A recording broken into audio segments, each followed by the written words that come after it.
Well, good evening, everyone, and happy holidays to all of you.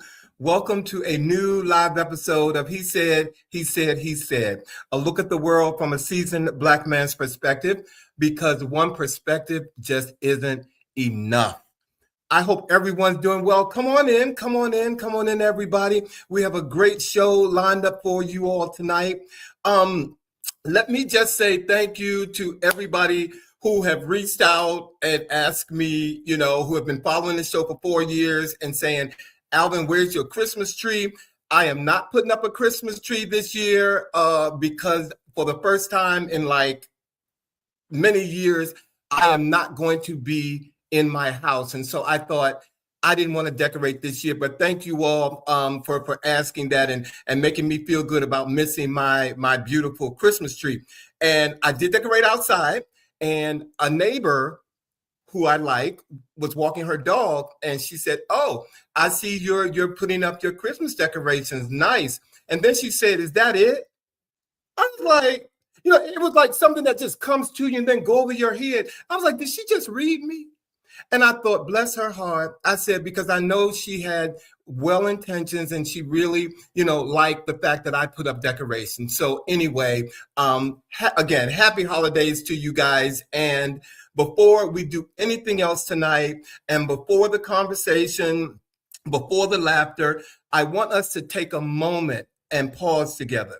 Over the past several days, we've been confronted once again with heartbreaking reminders of how fragile life really is.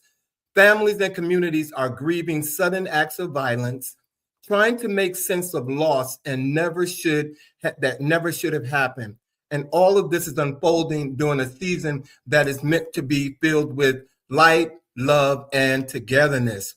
Tonight, we extend our deepest condolences and prayers to the families and communities impacted by recent acts of violence, including those connected to a college campus and households now forever changed.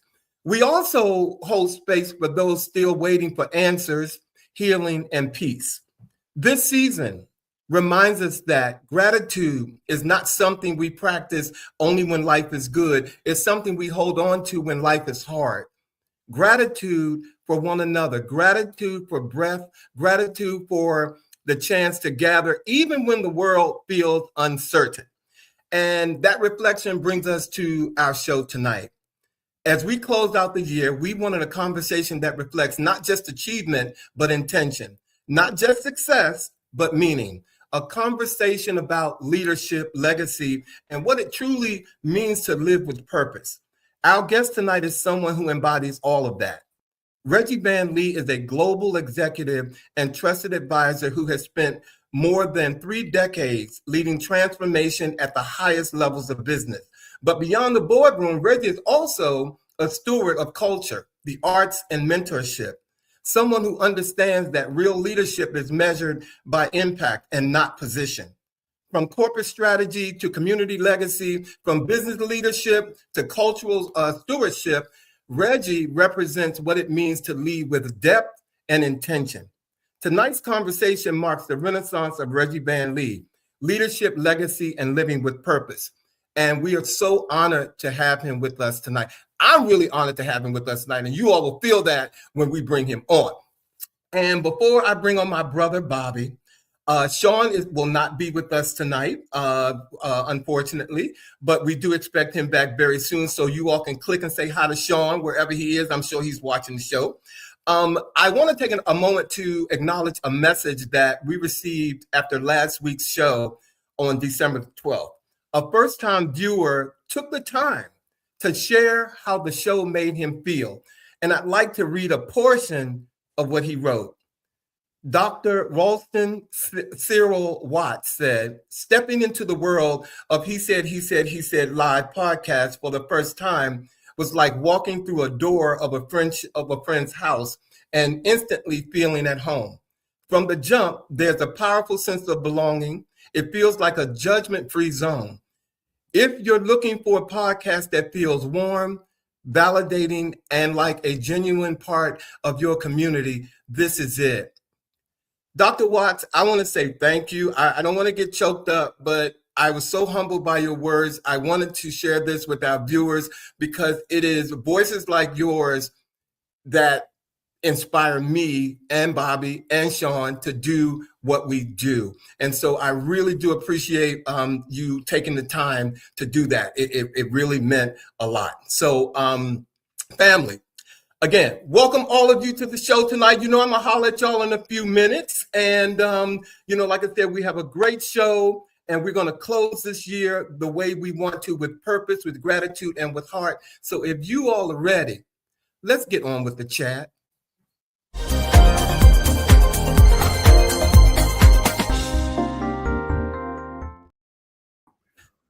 Ho, ho, ho.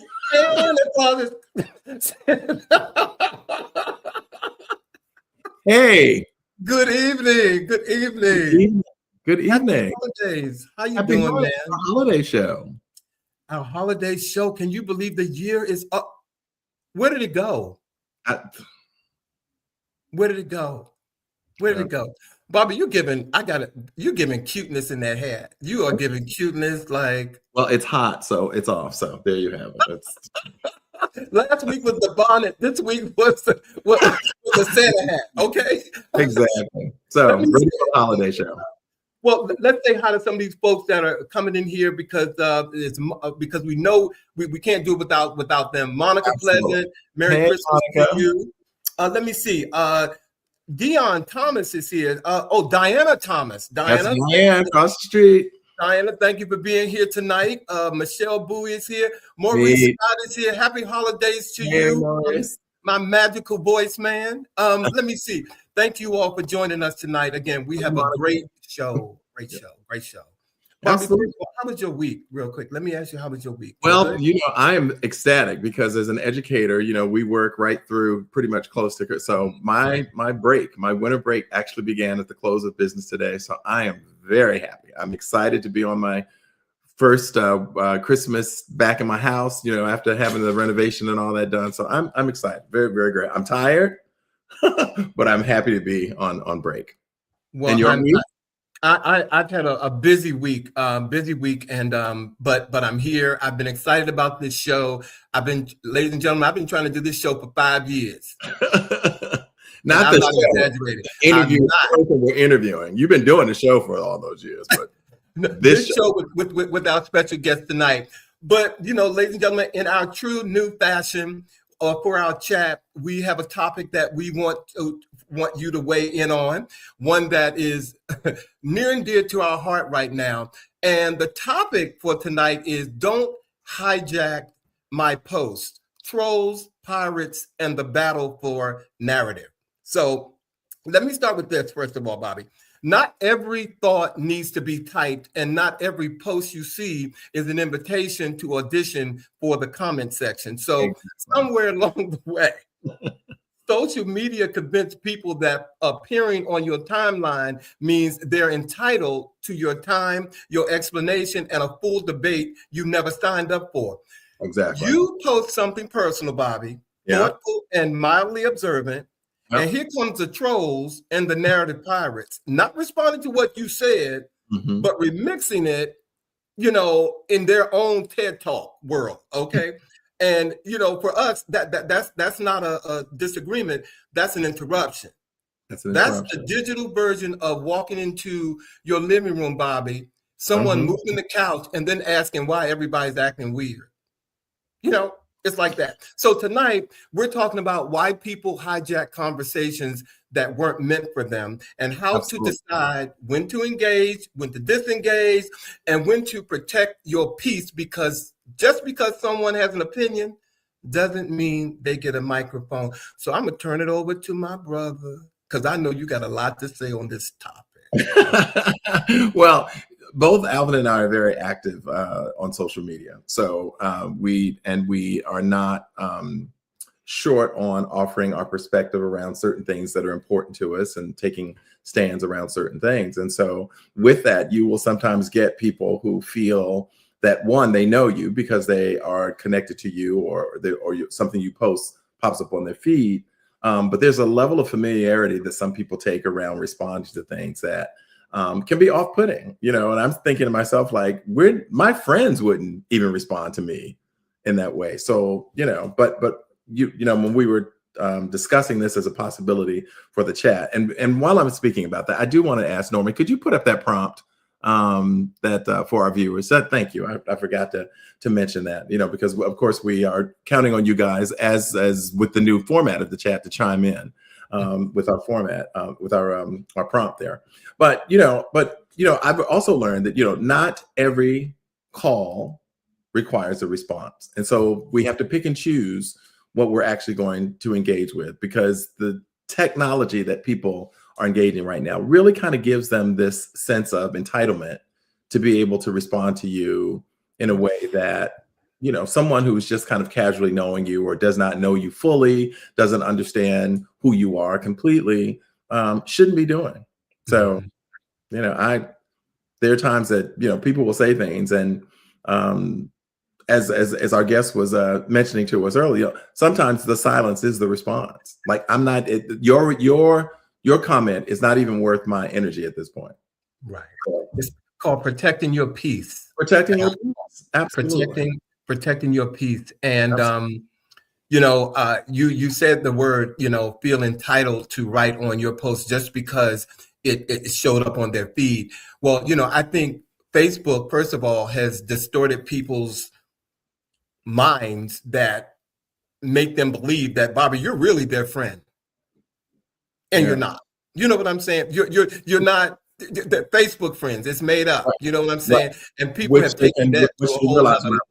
Which they realize when I activate that block. And I will activate a block in a minute. See, oh, JJ, thank you for joining us. Happy holidays to you, my brother. Thank you for being here tonight. Maurice said facts. Okay. And you know, Bobby, I wanted to share, if Norman could put up that second question that we have for the viewers, and please, again, feel free to weigh in. You know, I recently put up a post. I'm not going to say the person's name. I don't want to say that, but the show is on CNN. And I made a comment that particular show is a conduit for the right wing to come on and spew their hate and their, you know, and yeah, their hate and their lies. That's all I said. That was the totality of that. Before I knew it, I had comments on there on my feed from people saying, first of all, why was I, you know, trying to rat out a girl from Bowie who lives in Bowie or who lives in Bowie? Why was I, you know, you talking, I know exactly what show you were talking about. Why was I coming against Black women who are trying to make it in the community, you know, in the workforce? Even asked me, well, what other options does she have? And it was only after all of them, there was only one person who I felt like, I know this person from California, and he asked in a way that made me feel like, let me respond, and in the way that I did.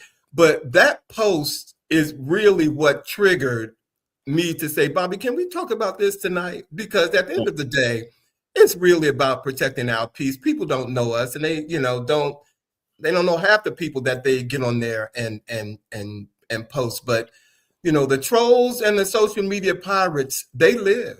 They activate the block. I'm like, as you said, like you the word that you have used in conversations that we've had is hijack. Like, how do we avoid or prevent or just not allow people to hijack our peace, hijack our energy, our space?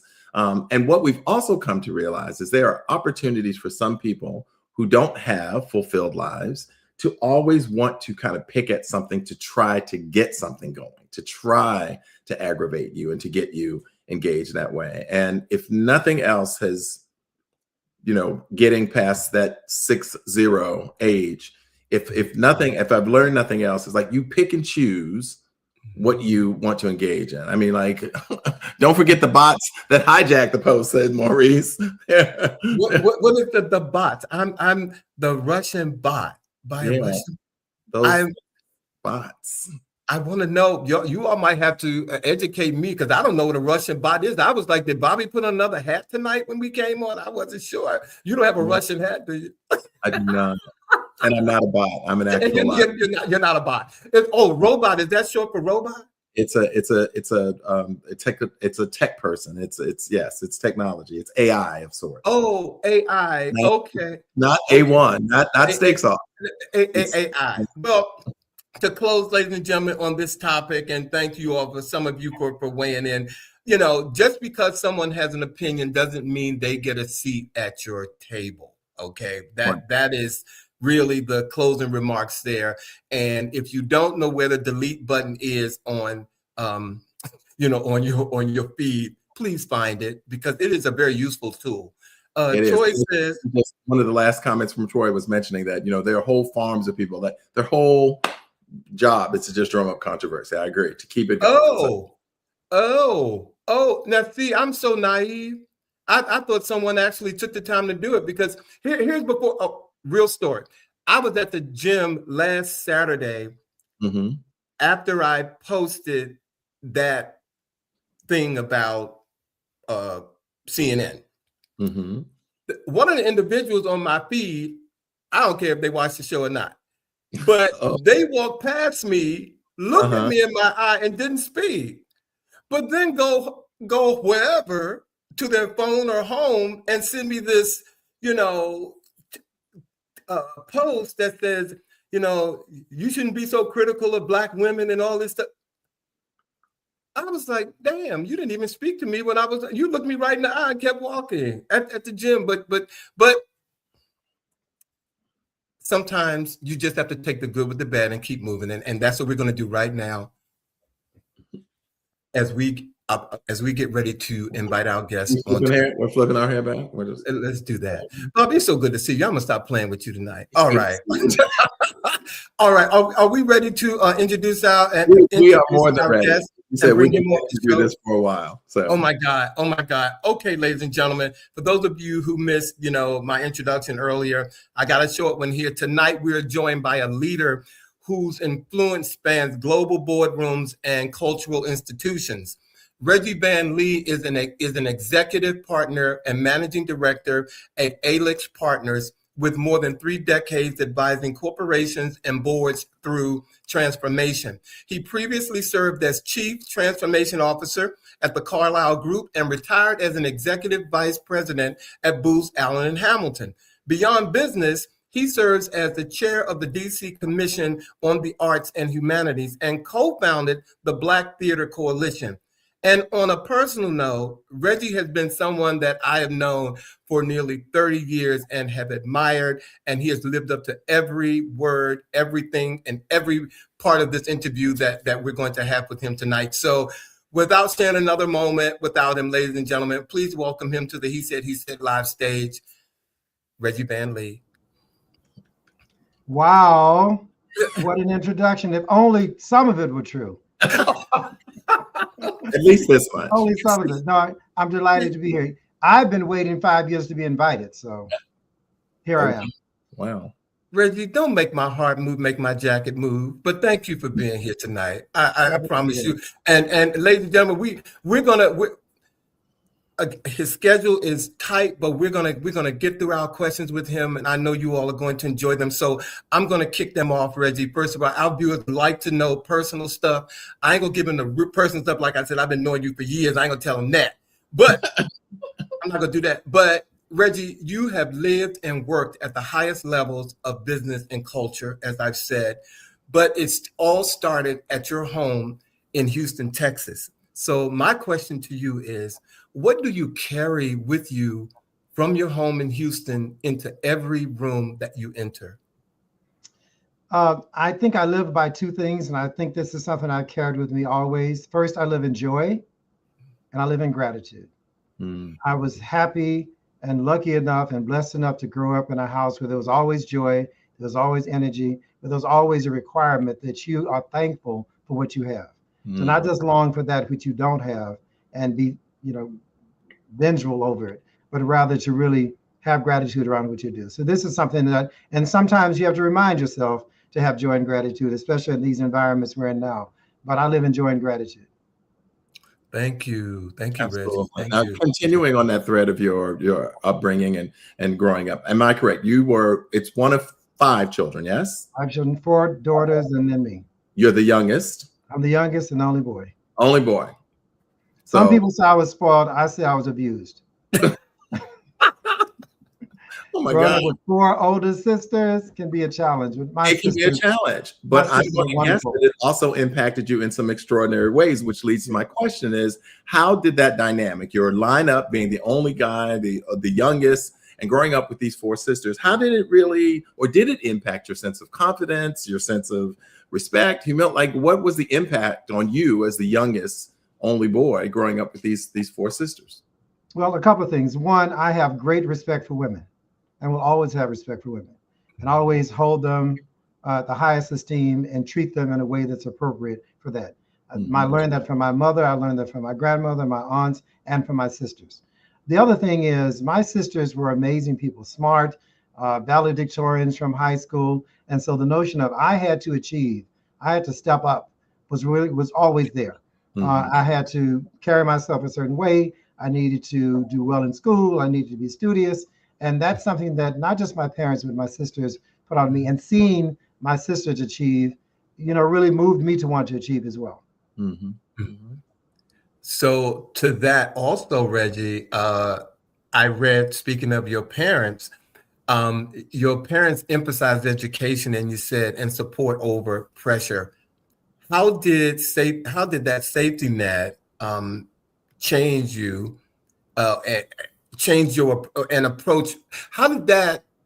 Let me make sure that I'm saying this correctly. How did that safety net change how you approach risk and failures, Reggie? Well, it's interesting because I know my mother told me, I think I was in the 8th grade or something, when I was working on a project for school. It didn't turn out the way I wished, and I was really disappointed. And my mother said, you should always do your very best and know that you did your very best. But when you know you've done your very best and things don't turn out the way you wish, forgive yourself and move on. And this notion of forgiving yourself when you know you did the best you could is important. And I knew then that no matter what I did, if I didn't achieve what I wanted to, I had a family I could fall back on. I had parents and sisters and friends and church members that really loved me and would really buoy me in those difficult moments. So I lived almost with a sense of abandon because there was no real downside for me. I knew if this didn't work out, something else would work out. And then later in life, I discovered that oftentimes plan B is better than plan A. And so go after plan A. If it doesn't turn out, then I'm excited about what else is going to happen. And as some of you know, and many on this call may know, I had an amazing person to sing for my wedding. And amazing person, people. Amazing person. Amazing. But I must confess that was not plan A. Plan A was a different amazing person. And when that fell through, this miraculous thing happened. So now whenever something doesn't work out for me, I'm looking forward to what really is going to happen, because the universe is going to take care of me. Well, I'm going to tell you to pique your interest. If you want to know who that amazing person was, who he hadn't mentioned, just Google his name and his wedding on YouTube, and you'll see who that amazing person was. Okay, and as a key, she's a boss. Okay, the boss. The boss. Okay, she's the boss. Okay. All right. So Reggie, you talked about the importance of being able to fall back on your family. And at one point you've said you always felt that you could go home. Exactly. Tell us about the significance, the importance of holding that space, holding that feeling. Yeah, and I would tell people, you define home how you define home. Home for me was my sisters and my parents. Home for you could be friends from high school, could be friends from college, could be people from church, could be, the kids you hang out with on the weekends, right? Mm-hmm. But this notion of community and home is really important. And I often talk about of the various things that have upheld me through my life, always having that sense of community and always knowing that I had people in my life who would not judge me incorrectly, who would give me the benefit of the doubt, who would tell me when I'm wrong that I'm wrong, but hold me up when I'm right and still love me for myself is really important. When you have that sort of freedom, you can do anything. You can do anything in life because you know you have something you can fall back on. And it's important that you emphasize the fact that home is not necessarily the structure. Exactly. It's you make home and by whom you surround yourself with. It's not the structure per se. Exactly. Yeah. Exactly. Thank you. Well, clearly that grounding has showed up throughout your life, Reggie. And it takes me to my next question, which I can't wait to hear. What's the least known fact about you, Reggie, that you'd like to share with us? Which obviously will no longer be the least known fact. Exactly. I actually feel like my life is an open book, but I think that the probably least known fact about me is something that I had to discover about myself. So many years ago, when I retired from Booz Allen Hamilton after 32 years and took a little hiatus, a 3-year retirement that I failed after 3 years and went back to work. Well, during that time, I worked with a writer to write my story. Now, it's not published. You can't find it anywhere yet other than, in a drawer in my bedroom or something. But I thought it was important. Don't try it. I thought it was important to write down my life. And when this guy was interviewing me, he asked me, growing up as a young, kid in Texas, was I ever bullied in school? And I said, I was never bullied. I was never in fights. I never had any issues like that. Mm-hmm. And he interviewed a bunch of my other friends, high school friends all the way back to elementary school. And one of my dearest friends, I've known since I was 4 years old, said, yes, he was bullied. The kids used to knock his books out of his hand, and the other friends would come and pick up my books and take care of me. And I believe it because she said it, but I don't remember it. So I'm able to block out negative things in my life completely. I mean, it's not as though when she said it, I remembered it, but it's also not as though I didn't believe her when she said it. So what I found is my protection net has been, I guess, all my life to block out things that would impede me from moving forward. So I can move ahead with very little trepidation because it's going to work out. It's going to work out some sort of way. I don't have that memory of a bad situation that happened to me. That's an extraordinary gift. Yeah. Reggie, I swear, if I had a plate, I'd pass it right now, ladies and gentlemen, and I put some money in it because what you just said has been, I have blocked out things from my childhood that weren't so nice so that I could do the same thing so that I wouldn't focus on that and move ahead. And up until just now, I never heard it worded that way. So thank you. Thank you for that. I received that. Mm-hmm. Good. Mm-hmm. Don't be a prisoner of the past. Wow. Reggie, without question, the things that you have accomplished, both professionally, personally, in the arts, in the business and so forth, you serve clearly as an inspiration to many. So the question I have for you is, where do you get your inspiration? I get my inspiration from knowing that I'm making an impact and knowing that something perhaps happened on this earth that would not have happened had it not been for me being here and me doing it. Mm-hmm. And that's a self-gratification that I get.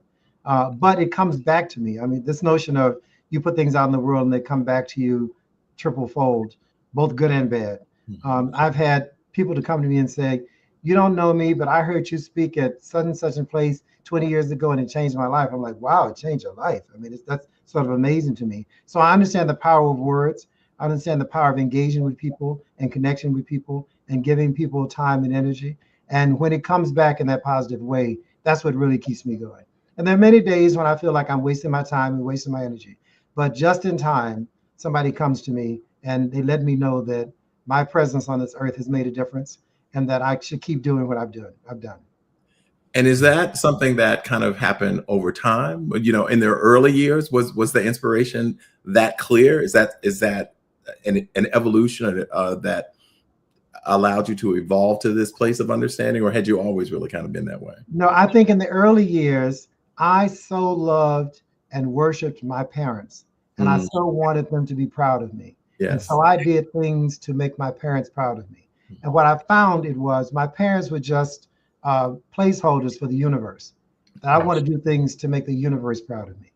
It started with my parents, but eventually it was a broader set. That resonates with me personally as well. I understand that. I definitely do. Yeah. Thank you. Oh, of course. Reggie, you mentioned the individual from your childhood who told you something that happened in your past. Are there people from your childhood that you still quietly have that guide your decisions today? Oh, yes. I mean, I'll brag that I celebrated my 50th high school reunion this year in Houston, Texas. And there were some. How could that be? 50 years. How could it? Exactly. I was not a child prodigy. I graduated at the right sort of time. Exactly. Moisturized, good skin. Yes. Really, hydration is important. And there were some 150 of my class members, and we had a big event. And so many of these class members are people I've known since I was 4 years old, 5 years old, 10 years old, that we see on a somewhat regular basis. As a matter of fact, next week when I head to Houston for Christmas, a bunch of us getting together and doing like a little get together, a mini reunion, even though we just had this 50th class reunion. So knowing that one can hold on to relationships that long is reassuring as well. And knowing that there are some people that you can reach to that really know you and knew you when. Mm-hmm. They knew you as Reginald. They didn't know you as Reggie Van Lee. And they still can connect with you in that sort of way and keep you real and keep you grounded and help you understand that, which is really important. So when people tell me, oh my God, I don't know anybody from when I was in school before, I didn't like any of those people, I think that's a bit of a tragedy because I know the blessing I've gotten from holding on to good people in my life always. Mm-hmm. When you were little, did they call you Reginald? You said that. Were you not Reggie when you were little? No, my mother did not believe in nicknames and abbreviated names and all of that. So my family generally calls me Reginald. All of my friends all the way through high school called me Reginald. And only when I went to college did they say, do you want to be called Reggie or Reginald? I was like, well, if you put it that way, call me Reggie. I only became Reggie in college. And then a few of my old friends will call me Reggie, but the first instinct is to call me Reginald. Interesting. Okay. Well, thank you for that. Well, one thing we believe is that inspiration leads to purpose. And you have done that, as we've said. So my question for you is, when did you discover your purpose? You did kind of speak about the notion of, leaving the world better than when you came here and so forth. But is that your sole purpose? When did you discover it? And tell us a little bit about that process. I can credit my father for really punctuating for me what my purpose in life was and has become.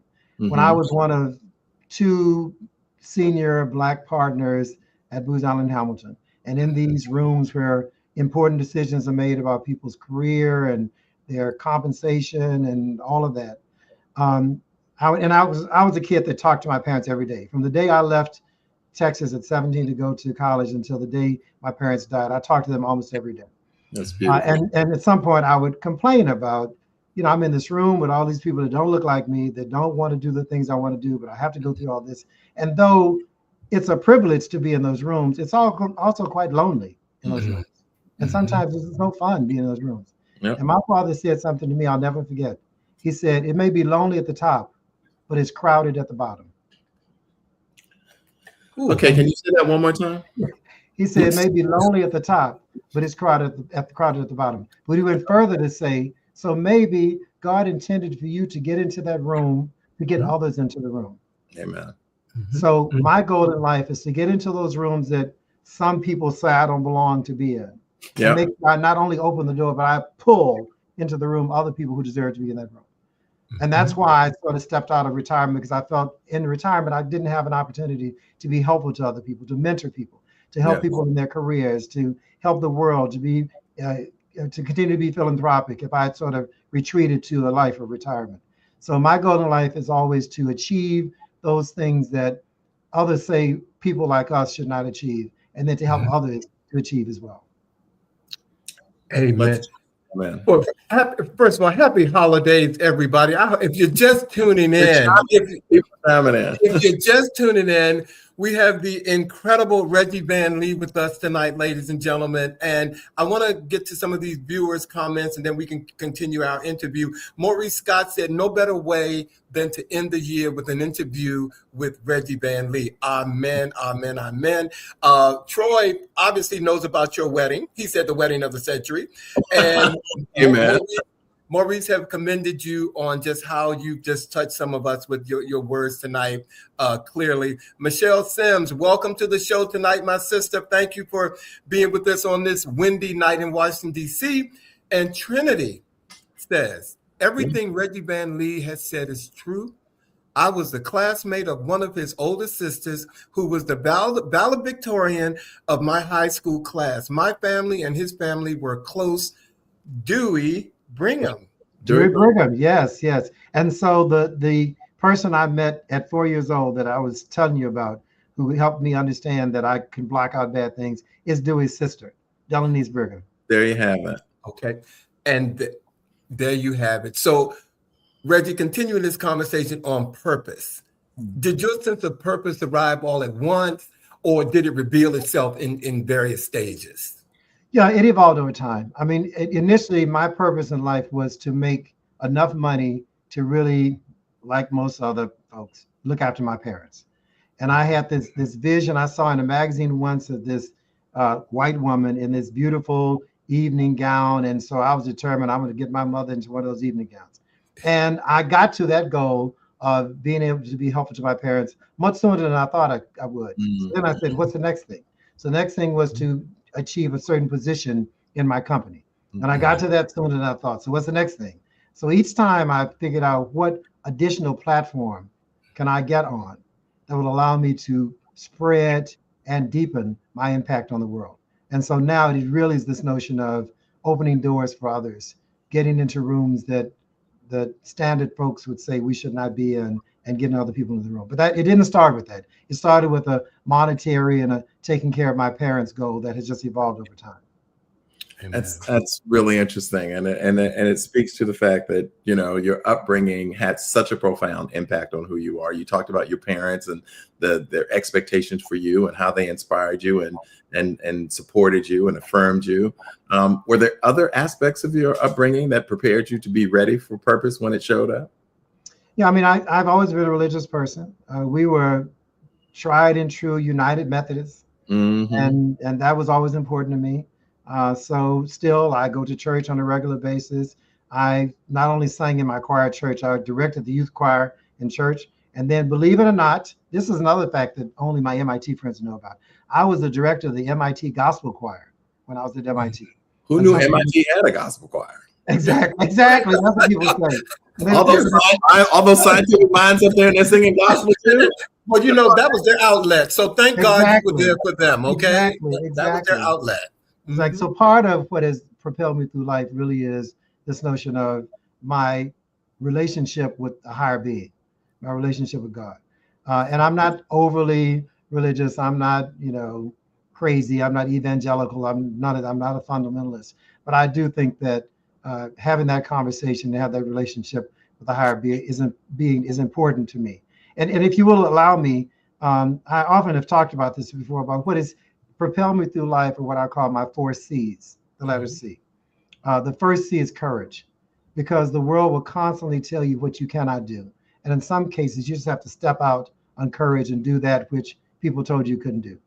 The example I give, and I won't call her name, I usually call her name, I won't call her name now, but a senior counselor in my high school, when she discovered that I had been accepted to MIT and Harvard and Princeton and Yale, all these Ivy schools, all these great schools and scholarship offers, et cetera, had me pulled out of class to come to her office. And I assumed she was calling me there to congratulate me on all these great offers to these great schools. She proceeded to tell me, you may be important for this little school here in Houston, but I'd hate for you to go to Boston and embarrass yourself and waste your parents' money. Why don't you stay here locally where you can compete? And this is a senior counselor. This is a person whose job is to get you into colleges. This is a person who's an adult and who I had some level of respect for. It took courage for me to say, well, I'm going to go on to MIT anyway, in spite of that. And the story I tell is that the first exam that we took at MIT was a physics exam. And MIT is, of course, full of all these people that were number one in their class around the world, right? And in my particular recitation, out of a possible score of 100, class average was 8. 8, not 80, 8. Not 80, and not 8 out of 10. It was 8 out of 100. Now, First year at MIT was all pass fail. Everything was graded on the curve. I ended up getting a 12. So anything over 10 was passing. The guy next to me, who was the smartest guy in every recitation session, always raising his hand and having the answer, got a 1.5. Right. So as I was taking the test and as I got my score back before I knew what class average was, I could hear this counselor in my head saying, see, you don't belong here. And when I saw that I got that 12 and the genius next to me got a 1.5, I said, I'm glad I took the courage to come here. So each of us have our stories of courage. And there's hardly anybody who's been successful in life that didn't have to exhibit some courageous act. So courage is the first C. The second C is confidence. If you have enough confidence, then you don't need to be courageous. Like you get up in the morning, I know I can brush my teeth. It's not courageous to brush my teeth, right? So the notion of what can I do to build my confidence? And what I do is I surround myself with real people who are there for me. Now, real people there for me does not mean they're a bunch of yes people. Sometimes the answer is no. They need to tell me that. But I know that the confidence is there. And what I often tell my mentees is the world is full of haters. Haters will always exist. My senior counselor was a hater, didn't want me to achieve something that she could not achieve. And what I do is I turn the haters to my advantage. So when I did not want to stay up late studying for tests at MIT, I could hear that counselor in my head, and that's what kept me up. So as much as I wanted to succeed at MIT, I didn't want her to be right in saying that I wouldn't succeed at MIT. Correct. So you have both the people that support you with confidence and the haters that encourage you to have confidence. Because one, and my mother told me this, nobody hates on someone who's not doing anything. So if they're hating on you, there's some reason, there's something valuable you're doing that they want to hate on. So the second C is confidence. The third one is competence. And nothing replaces knowing what you're doing. Studying, burning the midnight oil, learning your craft, overachieving. And this notion of we as Black people have to be twice as smart. I say, okay, then I'll be twice as smart. I'll go for it. And if I fall back, maybe only 1.5 as smart, 1.5 times as smart. So that competence you have to get. And then the fourth one, which I talked about before, is community. You really need that community that can uphold you. Because in those tough moments, if you have nothing to fall back on, you can find yourself not wanting to live. And that's a horrible feeling. I've never had it, but I can imagine it's a horrible feeling. So my 4 C's are courage, confidence, competence, and community. Wrote them down. Reggie, thank you, thank you. And Reggie, we all know that purpose is powerful, but it also comes with a certain level of pressure. So I want to ask you, how do you deal with the stress or unpleasant situations, especially as a Black man in corporate America? I go shopping. See, I'm sorry, I shouldn't be laughing, but you know what? I go shopping. Speak. I have the wardrobe to prove it. Speak. I have the wardrobe to prove it. No, I mean, I what I do is I find my joy. And so when I was younger, it was about shopping. I was shopping. That was one way for me to deal with the stress and that kind of stuff. And dressing well and feeling good about myself by the way I dress was important. But now, I'm sorry? I said impeccably. Well, I try. Dressing well is the best revenge, right? But now I find my joy where I enjoy hanging out with my family. I enjoy reconnecting with great friends. I enjoy theater in New York City and DC and other places. So everybody needs to find their joy. You need to find your joy. And the minute you let your joy go away, you're lost. Reggie, I got to ask you, I'm sorry, Bobby, do you have a little Reggie? And I mean, because I have a little Alvin. It sounds like you have a little Reggie. And that little Reggie is running rampant, has been running rampant, continues, and you never tell them to sit down. Do you have a little Reggie? Of course. Okay. Of course I do. Okay. Thank you. So you kind of alluded to, the thing that I was going to ask you about, and that was really kind of showing up in rooms where you've not necessarily been welcome.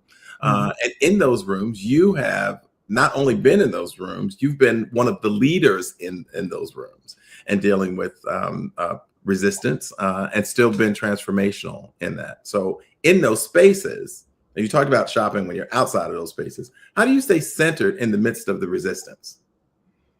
One thing that keeps me centered is I have a very wide cloth of people that I interact with. Mm-hmm. And I'm oftentimes reminded of how blessed I am.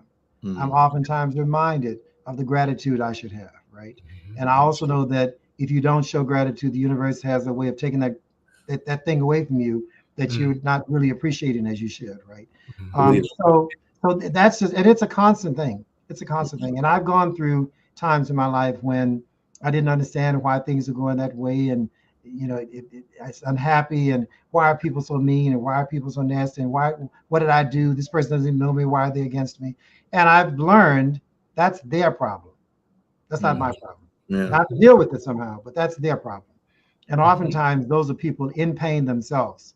And so I've learned to have not anger or enmity for them, but some pity to some extent. And that helps me get through it as well. But there are a lot of things that one can do to sort of get through that. But what reassures me is no one comes after a person who's not doing anything. So if somebody's coming after you, you're doing something. You're doing something. I appreciate that. And I do. And as you know, as someone who knows you well as well, that there is a mystique of Reggie Van Lee and living well and being successful and all of those things. And I don't think people ever associate the fact that Reggie also has, issues that he's had to deal with, and people who have not been positive in responding to him, and he's had to overcome some of those things. So it's really interesting that, people look at your tremendous successes and how you show up in a room. And I can personally say, as successful as you are, you show up in a room and it's never like, ta-da, here I am, kind of like, Reggie comes in and he's just, being Reggie. And that's a tremendous tribute to you as a person, that you don't show up that way, that you would speak up in a restaurant when someone was being rude to a waiter or so forth. So I just want to say we appreciate that response. Well, thank you. And I know I'm self-deprecating too much, but I tell people that a lot of what I do is because I'm too lazy to do the other thing. I'm too lazy to try to be somebody to you and somebody else to somebody else. And I'm too lazy to figure out what lie did I tell you versus I don't have all that energy. I'm just me. And you either receive me or don't receive me. That's your stuff. But I've just learned it's easier and it doesn't age one as much when you are just fair to people, treat people the way you want them to treat you, and just be yourself. And if you don't attract some people, you didn't need them in your life. Well, I thank you for it, Reggie. And I'm going to dive a little deeper because even the most successful people experience setbacks. And so share with us, Reggie, what did early professional setbacks teach you about endurance? It taught me that once I got through it, the next time I have something to go through, I'll probably get through that as well. I mean, going through it is hard. But when we look back on all the things that happened to us that didn't turn out the way we wanted to, and we're still alive, none of it was fatal. So don't treat something as fatal. Don't give too much energy and power and gravitas to something that was temporary. On this notion of suicide, my mother always said suicide is a permanent solution to a temporary problem. And too many people treat these temporary problems like they're the end of the world, and they aren't, right? Now, that you learn over time. I couldn't have told you that the first time I had a setback. And I've had, setbacks. I've been lucky. I've never been fired from a job, so I haven't had professional setbacks like that. But I've gotten assessments that were not fair, and that impacted my promotion rate and impacted my salary, my compensation. I've had investments that didn't turn out well. I've had friends to disappoint me who I've loaned money to or been helpful to, and they just turned on me in a horrible way. But guess what? I'm still here.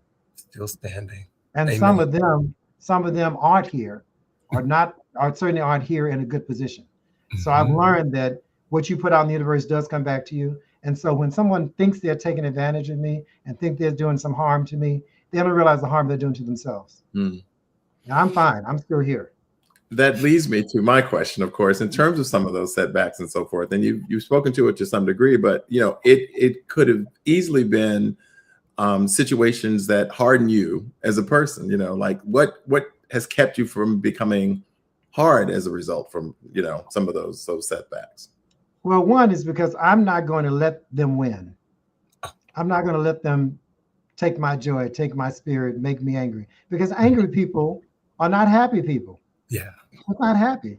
Yeah. So and this is something else that my parents taught me. So I'm walking down the street. Someone steps on my shoe.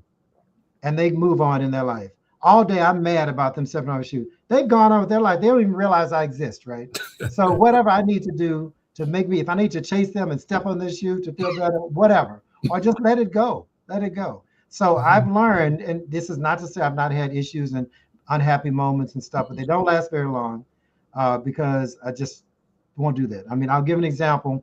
When a certain person became president most recently, that morning, the night before, a bunch of us said, we're going to dinner. We're not get all wrapped up in this political process. And went out to dinner until about 10 or 11, came back in. I didn't turn on the television because, of course, it was going to be several days before we knew who was going to win, right? That was the hypothesis. I woke up at 3 a.m. And those who know me, I only sleep 4 or 5 hours. I woke up at 3 a.m. and looked at my phone, and it was all these messages. Oh my God, the world's come to an end. Oh, what are we going to do? So I turned on the television, and this new president is doing the acceptance speech and blah, blah, blah. I listened to the whole thing. I went out on my terrace, and those who know me, I have a very lovely terrace, in my apartment in New York. Screamed at the top of my lungs. Right. And I'm sure somebody called the police because at 3 a.m, someone's screaming. Got it all out. Said, okay, got to move on. They're not going to steal my joy. So my philosophy since that time is I'm defiant, not defeated. And that's what we have to be. Well, Reggie, you just said a word that's taken me into my final questions with you, because through all of that, one thread that runs through your life that I want to know about is what brings you joy, Reggie? Simple things bring me joy. A nice meal, a nice theater production, a conversation with a friend, knowing that I did something that was helpful to someone else. Very simple things. And because I've been blessed to do all sorts of fabulous, grandiose sort of things, but what really brings me joy are the very simple pleasures. And those you can always find. And those you discover with time, with age, are the things that really matter the most. I mean, things that you all have said about me, that brings me great joy. And you didn't have to say it, so, and I know you mean it. So to know that I have had that sort of impact and relationship with, and that sort of connection to people like yourselves, that brings me joy. And that doesn't give you any money, but it brings me more joy than money ever could. Reggie, you have been such an extraordinary patron of the arts with your time, your resources, in so many ways. Tell us a little bit about why Broadway, music, dance, all of that is so essential to the Reggie Van Lee that many of us know. Well, one, I had a little stint in dancing. I studied dance for a while, and I danced a little bit. And so that was my artistic expression. I also used to paint when I was a young kid. Then in high school, I was in speech and drama and the debate club. So I've always had that sort of performance thing. And what I found is that too many artists don't get what is due them in the world. And so when I discovered that God did not intend for me to be a performer, but intended me to be a patron of the arts and a patron of dance, I found myself, and I found the joy that I get in that. So I enjoy seeing, viewing, visual arts, performing arts, etc., but also participating in nurturing artists, helping people get to that point. All of that brings me great joy. And the arts are transcending and transformational, for me at least. It's beautiful, and that there has been a space. I've certainly been in the presence when you've walked into a theater or someone and you hear people go, like, "Oh, there's Reggie Van Lee. He's still alive. Look at him. He's still alive. Oh my God, where's his walker? He doesn't have his walker." You turn around going like, "Where is he? Like what?" Exactly. So it's funny because I have to tell you, I don't drink my own bathwater. People getting so impressed, and it lets me know they don't really know me because I'm not that person. I'm just plain old Reggie. But I've accepted that I actually had a Devil Wears Prada moment when I was at Booz. You know the scene where Miranda Priestley gets on the elevator and the model gets off the elevator? So I was on a call and I was getting on the elevator. There were two guys in the elevator and I had to call on mute, and then in my ears and everything. And one guy said, "Oh, we'll take the next elevator." I said, No, it's fine. I'm fine. So he said, No. And the guy with him was like, "I'm not getting off the elevator." So he yanks the guy out the elevator. And as the door is closing, he says, that's Reggie Van Lee.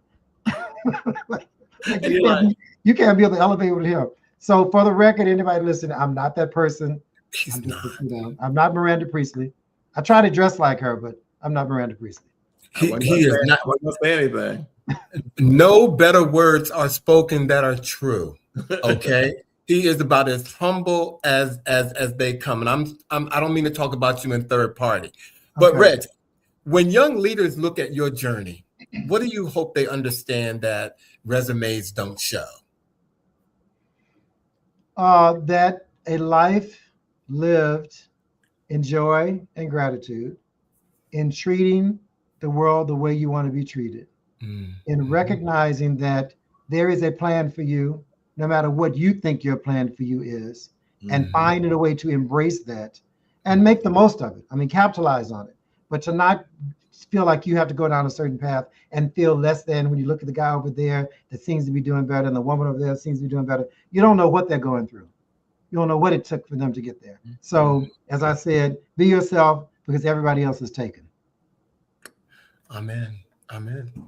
We closed the year, and not just our season of the show this year, but we're coming to the close of 2025. People make a lot of New Year's resolutions and all of those types of things. If you had a wish for something that people would carry into this new year, the next chapter of their lives, what do you hope people will take, given all that we're dealing with right now?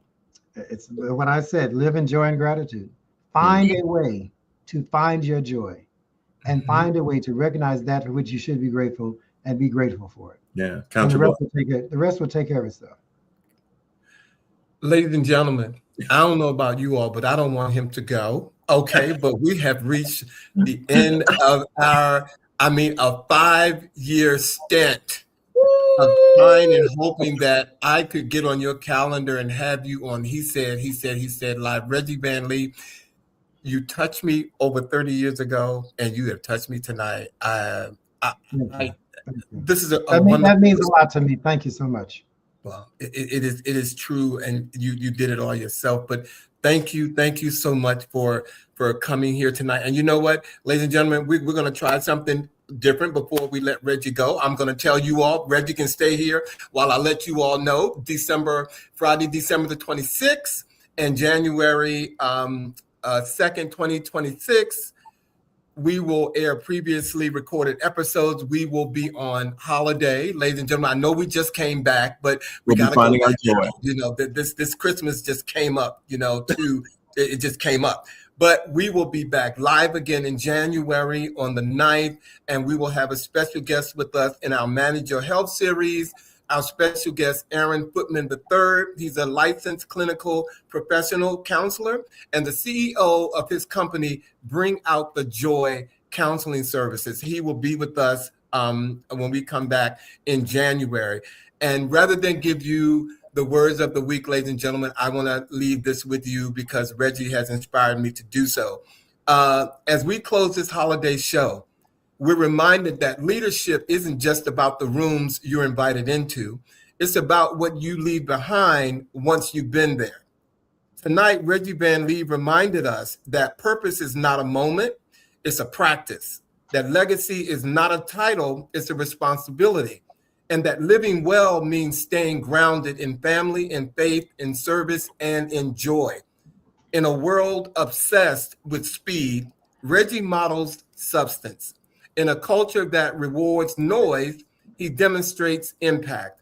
And in a season that asks us to reflect, he shows us what it looks like to build a life where success and meaning coexist.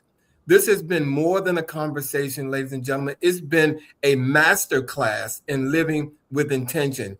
As we head into the holidays and toward a new year, may we all carry a little of this renaissance with us all. And if we could bring Reggie and Bobby back to the stage, Norman, if you would do that, I want to just say good night to everybody. If we could do that. There they are. Oh, there they are. There they are. Poof. Okay. No, again, thank you all for being here tonight, ladies and gentlemen. Reggie, thank you. Absolutely. Happy holidays to you, Bobby. Happy holidays to you. Same to you. And if I don't see you before I leave, I'll see you in the new year. Absolutely. I will. We want to thank all of our listeners who tuned. Miss Tony, I see that you're tuning in. Patrice Williams, she's tuned in. We want to say hey to Miss Tony and others who've tuned in tonight. We thank my friend Simone Williams. I saw her on there. Oh, wait a minute. Simone, I was just with her. I was just with her in Miami. There you go. And here she is. There she is. Yeah, there she is. Okay. Hi, Simone. Thank you for being here. And while I have all of you here, please, if you want to see all of our episodes, especially this one, go to our YouTube page at He Said Live on YouTube and subscribe to our page. Tell a friend, come in here and sit with us this evening. And I saw Dr. Watts on here, who sent that beautiful message last week. Yes, I want to say thank you as well. That was beautiful. Thank you. And did I say hi to Michelle Sims? Did I say hi? And Johnny Ross, look at all you people coming on here. Thank you all for joining us tonight. Thanks, Maurice. We love you. Thank you, Maurice. Everybody, thank you. Have a good holiday, and we will see you on the next live episode of He Said. Come on, Reggie. He said. Come on. Right, there you have it, ladies and gentlemen. You guys have a great weekend. Thank you for joining us. And happy holidays. Okay? Merry Christmas and Happy New Year, everybody. Yeah. Bye now.